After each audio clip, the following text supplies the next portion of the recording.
오늘은 과학과 우리의 믿음에 대해서 조금 말씀을 드리려고 하는데요. 이 부분은 저는 굉장히 중요하고 저 역시 이 부분에 대해서 완벽히 말씀을 드릴 자격이 있거나 자신이 있어서 하는 것은 아니지만 너무나 중요한 문제이기 때문에 제가 생각한 부분까지라도 좀 정리를 해서 말씀을 드려야 되겠다 하는 판단에서 이 말씀을 드립니다. 특히 최근에 이 창세기의 역사성, 과학성에 대한 논란이 많이 있었고요. 지금도 역시 학계에서는 논란 중입니다. 지금까지 이른바 창조과학이라고 알려진 분야가 과학의 발전에 따라서 여러 가지 공격을 받게 된 것이 어쩌면 논란의 시발점이라고 할 수 있겠습니다. 미국 교회사 학자인 마크 노울에 따르면 창조과학의 근원은 아마추어 지질학자였던 조지 프라이스가 1924년에 발표한 새로운 지질학이라는 책이라고 할 수 있습니다. 프라이스는 19세기 미국에서 발생한 제7일 안식교의 교인인데 안식교 창립자였던 엘렌 화이트가 보았다고 주장했던 환상에 근거해서 문자적인 창조를 과학적으로 해석하기 위해서 이 책을 발표했다고 합니다.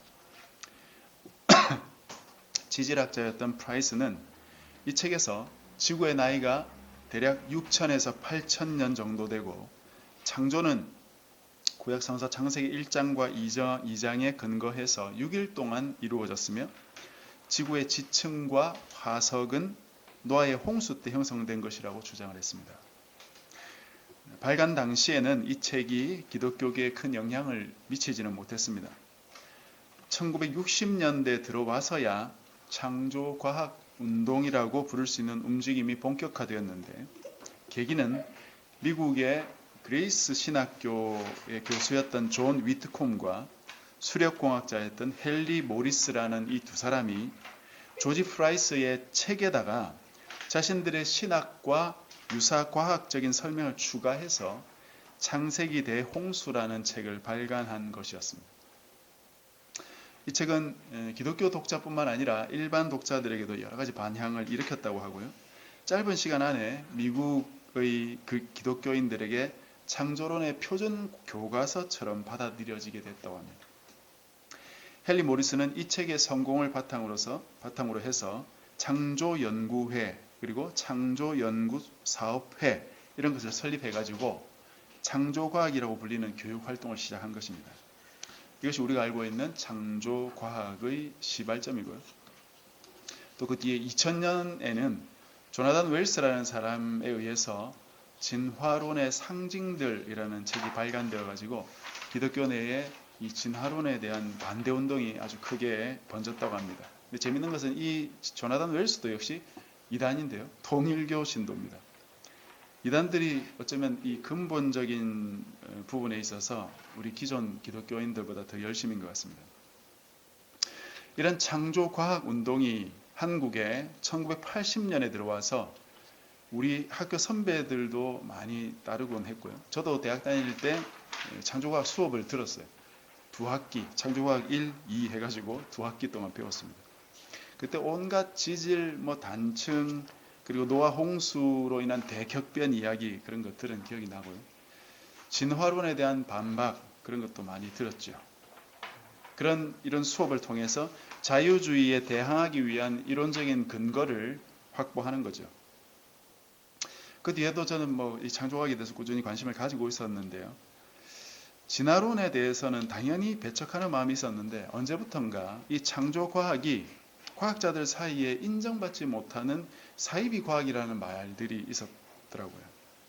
그래서 제 나름대로 이런 부분을 관심 있게 보다가 이전 교회에서 그 청년부를 할 때 창세기를 성경 중심으로 공부할 기회가 생겼습니다. 성경을 아주 자세히 들여다보면 우리가 생각하지도 못했던 내용들이 많이 있다는 것을 알 수 있습니다. 성경은 아주 오래된 책이기 때문에 대충 연구할 수가 없고요.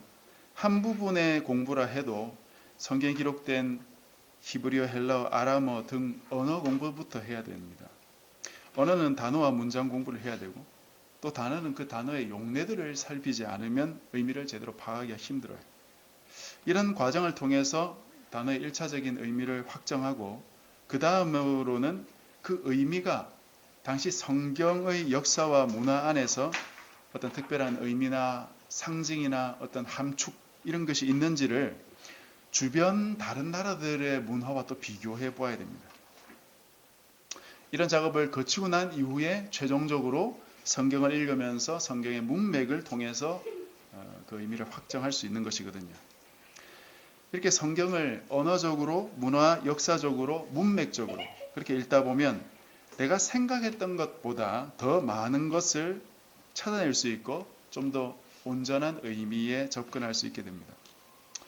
일반 성도님들은 매일 성경 한 장 읽는 것도 버거운데 이런 것까지 요구하는 것이 쉬운 일 아닙니다만 하나님의 말씀을 읽고 제대로 이해하지 못한다면 큰 영적인 문제에 봉착하게 될 것은 두말할 필요 없고 그 이후에는 표류할 것이 뻔하기 때문에 할 수 있는 대로 우리 모두가 하나님의 말씀을 잘 읽기 위해서 힘을 내야 됩니다.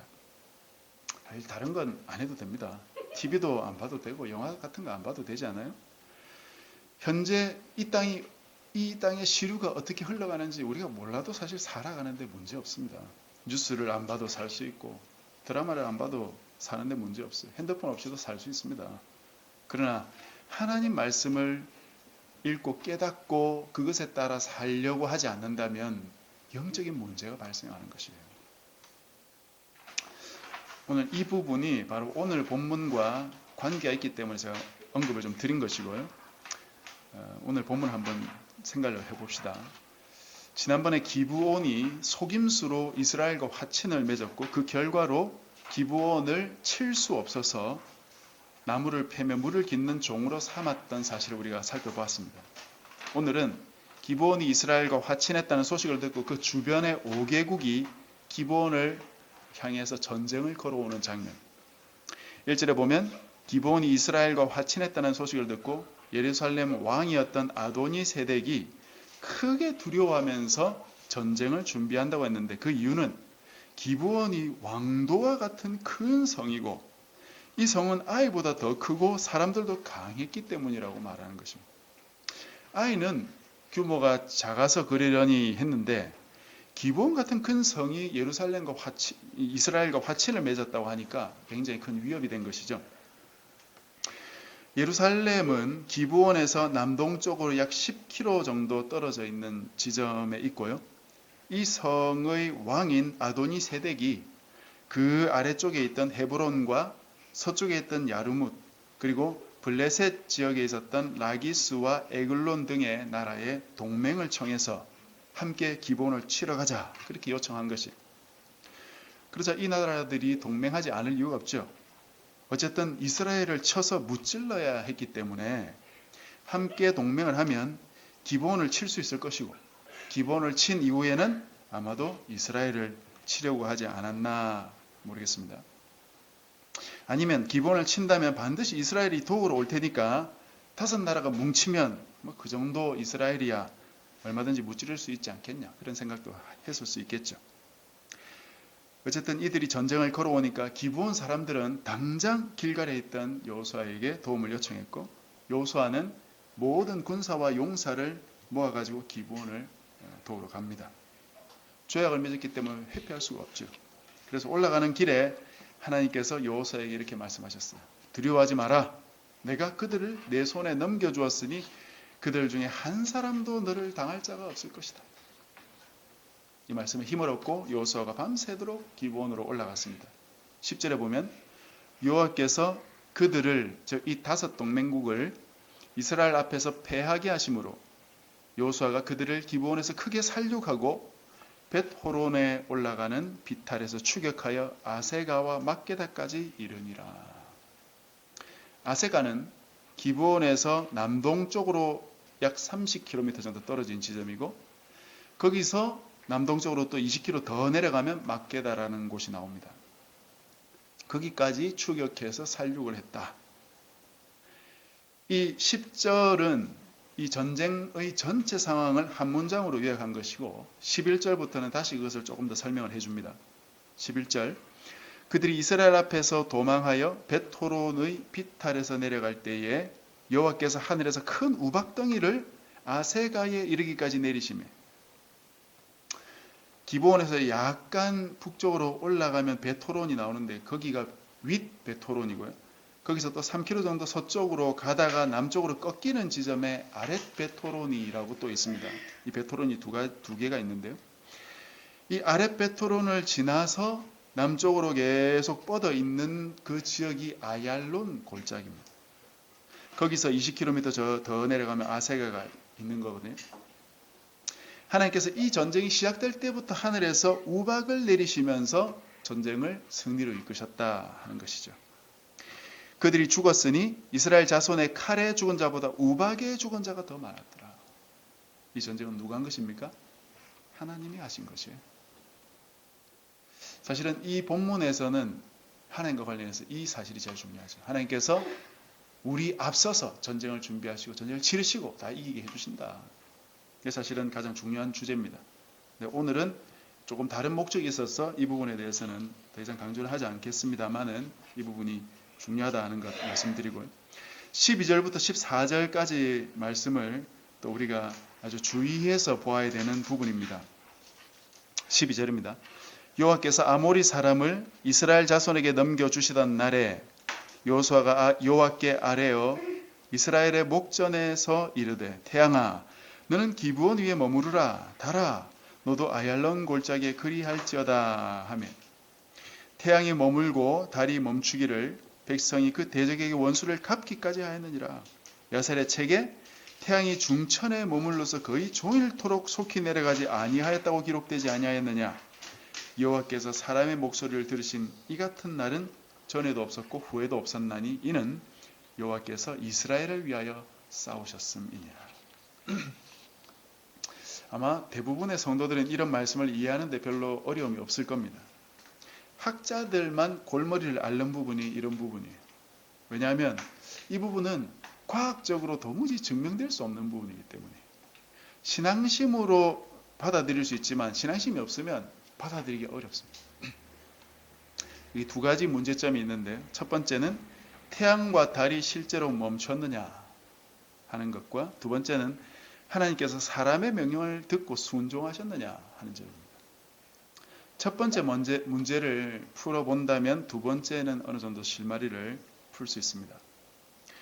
12절에 보면 태양은 기브온 위에 달은 아얄론 위에 머무르라고 여호수아가 명령했습니다. 그랬더니 13절에 태양과 달이 멈추었다고 했습니다.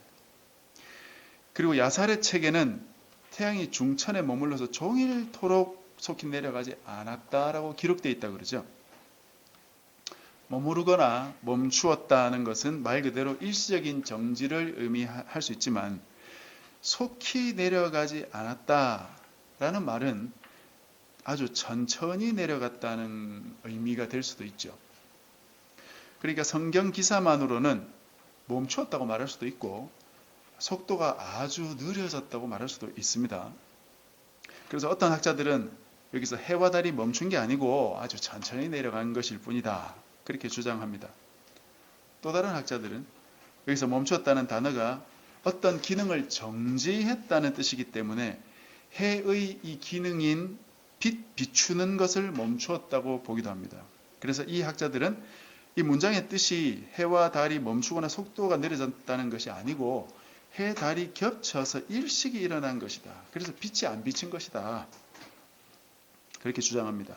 그러나 살펴봤듯이 태양의 위치는 기브온 즉 동쪽에 있고요. 달의 위치는 아얄론 즉 서쪽에 있습니다. 태양과 달이 정반대 위치에 있기 때문에 이 주장은 틀린 것이죠. 또 다른 학자들은 태양과 달이 실제로 멈췄다기보다는 빛이 약간의 굴절을 일으켜서 좀 더 오랜 시간 비추었다라고 보기도 합니다. 이거는 일종의 자전축이 비틀어져서 이스라엘의 위도가 약간 북쪽으로 올라갔다는 것과 비슷한 것이죠. 그러면 낮이 굉장히 길어지죠. 노르웨이 같은 북유럽 쪽은 낮이 굉장히 길지 않습니까? 그와 비슷한 일이 일어난 것이 아니냐. 또 다른 학자들은 여기서 어떤 과학적인 사실보다는 특별한 상징을 찾아내기도 합니다. 고대 근동에 해와 달이 동시에 하늘에서 나타나는 건 매우 불길한 징조였다고 합니다. 그래서 여호수아가 상대 군사들의 사기를 떨어뜨리면서 자신이 승리하기 위해서 이 상징을 의도했다는 것이에요. 마지막으로는 단순히 비유적인 의미라고 생각하는 학자들도 있습니다. 여호수아가 밤새도록 기브온으로 올라가서 전쟁을 했기 때문에 전쟁을 시작하는 시점은 아침이라는 것이죠. 실제로 해가 동쪽인 기브온 쪽에 있었고 다른 서쪽인 아얄론 쪽에 있었죠. 만약 시간이 해가 뉘엿뉘엿지는 석양이었다면 해가 멈추고 달이 멈추라 하는 명령의 의미가 있겠지만 지금 아침인데 그런 명령을 할 필요가 없다는 것이죠. 그래서 이 표현은 그런 뜻이 아니고 단지 태양과 달에게 하나님의 놀라운 기적 앞에서 너희들은 잠잠히 보고 있어라, 입을 닫고 있어라 하는 어떤 시적인 의미로, 비유적인 의미로 그렇게 말했다는 것이에요. 어떤 해석이 마음에 드십니까? 어떤 것도 마음에 안 들죠, 그죠?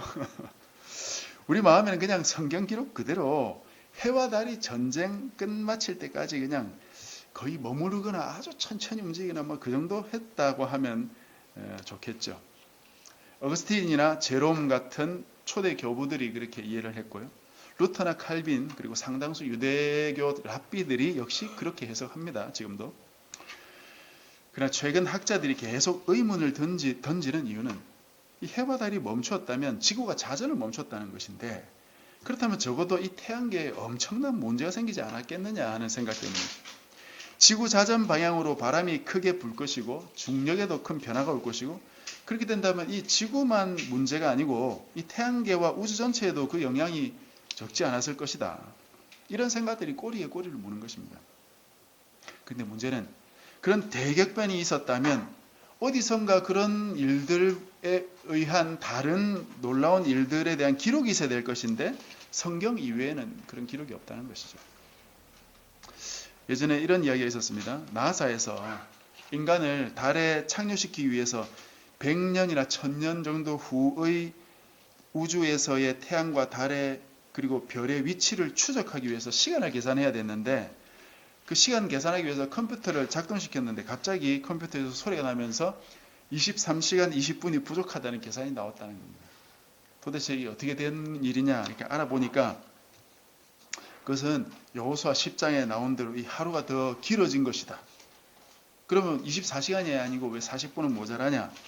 그거는 열왕기하 20장에 보면 히스기야 왕이 죽을 때가 됐을 때 슬피 우니까 하나님께서 15년 연장시켜 주면서 그 해시기가 10도 뒤로 물러가게 한 거 있지 않냐? 그 시간이다. 그렇게 대답을 한 것입니다.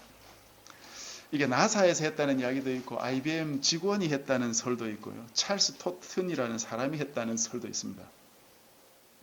그런데 그런 일은 없었다고 나사가 공식적으로 발표했고요. 한국창조과학회에서도 그런 일은 불가능하다고 입장문을 냈습니다. 여호수아 시대의 시간을 계산하려면 적어도 그 당시 전후의 정확한 달력과 일식 그리고 별자리 자료가 있어야 되는데 그게 없다는 거죠. 그리고 지금도 지구의 자전 속도가 아주 미세하게 늦어지고 있다고 그래요. 근데 이런 속도 계산은 아예 계산에도 안 넣었던 것이죠. 따라서 이런 문제를 과학적으로 해결하려고 한다면 해결이 안 되는 것입니다. 나중에 과학이 더 발달을 한다든지 뭐 고고학적으로 무슨 발견이 이루어진다면 해결이 될지 모르겠습니다. 그다음 지금은 우리가 어떻게 해야 되겠습니까? 우리 이런 사건을 어떻게 받아들여야 되겠습니까? 저는 우리가 이런 기적에 대해 이해하지 못하는 일반 사람들 또는 신앙인들에 대해서 조금 열린 마음을 가질 필요가 있다고 생각합니다. 사실 이런 기적은 일반 사람이라면 누구도 인정할 수 없는 일이에요. 그래서 두 가지를 조심해야 됩니다. 첫째는 맹신입니다. 덮어두고 믿는 것이에요. 성경에 있는 것은 다 옳다, 틀림이 없다. 그렇죠. 맞습니다. 성경에 있는 것은 다 옳을 겁니다. 그러나 그것을 받아들이는 인간은 성경을 있는 그대로 받아들이지 않고 내 관점에서 소화해서 받아들인다는 문제가 있어요. 거칠게 말씀드리면 자신이 받아들이고 싶은 것만 받아들이는 것이 인간입니다. 가장 흔한 예로 문자나 카톡으로 우리가 종종 연락을 하지 않습니까? 근데 그것 가지고 오해가 생겨요. 문자만 가지고 의미가 잘 전달되지 않을 수 있기 때문이죠. 같은 말이라도 다르고 다른 법인데 문자 메시지는 감정조차도 배제된 채 찹찹한 이 단어만 배열되어 있기 때문이 아닙니까? 그래서 문자의 의미를 살리기 위해서 근대의 해석학이라는 학문이 크게 발달했었던 것이에요. 내가 본다고 다 보는 것이 아니고 읽는다고 모두 동일하게 이해하는 것이 아닙니다. 그래서 제가 서두에 말씀드린 것처럼 성경을 이해하기 위해서는 언어 공부도 해야 되고 문화 배경 공부도 해야 되고 역사도 공부해야 되는 것입니다. 또 하나 맹신을 하다 보면 최근에 계속되고 있는 과학적인 발전을 인정하기 싫어하고 그래서 과학으로부터 멀리 떨어지게 되는 것이에요. 외톨이가 되는 것입니다. 창조과학이 그러다가 외골수처럼 된 것이거든요. 일반 과학자들이 창조과학을 반대하기 위해서 과학 연구를 하는 것이 아닙니다. 나름대로 목적을 가지고 연구하겠지만 그래도 과학적인 방법을 동원해서 하기 때문에 객관성은 어느 정도 보장되어 있다고 봐야 되거든요. 그래서 이런 과학적인 발전에도 열린 마음을 가질 때야 비로소 성경을 제대로 해석할 수 있습니다. 옛날 교회에서 천동설을 주장할 때 성경을 가지고 주장했었거든요. 그러나 조르다노 브루노라는 사람, 또 코페르니쿠스, 갈릴레이 이런 사람들을 통해서 그 주장이 무너졌고 지금은 기동설을 다 받아들이고 있지 않아요? 이 유명한 사건은 우리가 성경을 문자로 있는 대로 보는 필요도 있지만 그것에서 주의할 점은 당시의 사람들의 눈으로 이해해야 한다는 사실도 역시 우리에게 깨닫게 해주었지 않았습니까? 실제로 과학적인 발견과 발전에 대해서 우리의 마음을 열고 있어야 됩니다. 동시에 문학적인 기술 방식이 성경에 사용되고 있다는 점도 역시 고려해야 됩니다. 그렇지 않으면 성경을 잘못 이해할 수 있어요. 두 번째는 반대로 너무 과학에 치중하려는 믿음을 가지려는 자세예요. 과학으로 증명되지 않는 것은 믿지 않으려는 것이죠. 예전에 부자가 천국에 들어가는 것이 낙타가 바늘기로 들어가는 것보다 어렵다. 예수님께서 그렇게 말씀하셨는데 그것은 정말 터무니없는 말씀이 아닌가 그렇게 생각했던 학자들이 바늘귀를 예루살렘 성전에 하나 조그만 문으로 해석을 하려고 했어요. 그 문은 낙타가 들어갈 수 없을 정도로 조그맣답니다. 그러나 힘을 써서 밀어붙이면 그 낙타가 겨우겨우 이렇게 들어간다는 거예요. 그래서 예수님 말씀은 부자가 천국에 들어갈 수 없다는 말이 아니고 들어가기 어렵다는 말이다. 그러나 노력을 많이 하면은 들어갈 수 있다라고 그 말씀을 해석하고 싶었던 겁니다. 그렇습니까? 그 말씀은 실제로 주님보다 재물이 더 큰 자리를 차지하고 있는 인간들은 하나님 나라에 들어갈 수 없다는 예수님의 경고예요. 재물을 의지하는 마음을 놓지 않고는 지금도 천국 못 갑니다. 과학적인 발견과 발전이 무시할 수 없이 중요하다고 하더라도 과학적으로 증명이 되어야 또 내 머리로 이해할 수 있어야 믿겠다 하는 태도는 상당히 어리석은 태도예요. 우리가 어떻게 하나님과 그분의 기적을 다 머리로 이해할 수 있겠습니까? 그거는 근본적으로 믿음을 가질 수 없는 태도입니다. 그렇다면 우리는 어떻게 해야 됩니까? 성경과 과학을 함께 조화롭게 보려고 애써야 됩니다. 1차적으로는 성경을 가져야 되죠. 오늘 본문 같은 성경을 읽고 묵상을 해보아야 하나님이 어떤 분이신가? 또 하나님은 과연 해, 달, 별을 멈출 수 있는 분인가? 과연 이 태양계를 좌우할 수 있는 분이신가? 고민하지 않겠습니까? 목사가 하는 설교만 듣고 있는 게 아니고 내가 직접 말씀을 읽어야 하나님에 대해서, 내 신앙에 대해서, 그리고 이 세상에 대해서, 정치나 교육, 경제에 대해서 이런저런 고민을 할 수 있지 않겠습니까? 성경 말씀을 가지고 세상을 바라보아야 근본적인 질문이 생기는 법이고 그런 질문과 고민이 있어야 해법을 찾으려 하지 않겠습니까? 실제적인 해법을 찾으려고 할 때 비로소 하나님의 말씀의 실체를 찾아서 나서게 되는 것입니다. 내가 읽은 이 말씀의 진의가 무엇인지를 그때야 비로소 찾아 헤매게 된다는 것입니다. 그때는 과학뿐 아니라 인간과 문화, 언어, 역사 등 모든 요소를 고려해야 됩니다. 그럴 때 제대로 된 의미를 깨달을 수 있게 되겠죠. 태양과 달이 실제로 멈추었을까요? 하나님이 하시면 불가능이 없겠죠. 그러나 실제로 멈추는 것만 가능합니까? 해, 달의 속도를 매우 느리게 만드는 것도 하나님이시라면 가능하죠. 아니면 자전축을 변경시켜서 빛이 더 긴 시간 동안 비치도록 하는 일도 가능하지 않겠어요? 또는 시를 통해서 문학적인 기교를 사용했다는 설을 반대할 이유는 또 무엇입니까? 다 가능합니다. 다 가능하다고요. 하나님이 하신다면 불가능이 어디 있어요? 다 가능해요. 그렇다면 우리는 성경에 번역되어 있는 대로 아주 특별한 기적을 행하셨으리라고 믿고 받아들이는 것이 제일 낫지 않습니까? 학자들처럼 이 기적이 믿어지거나 이해되지 않아서 다른 방법을 동원하려는 생각이 아니라면 그 어떤 주장에 대해서라도 고려해 볼 수 있는 마음을 가질 수 있습니다.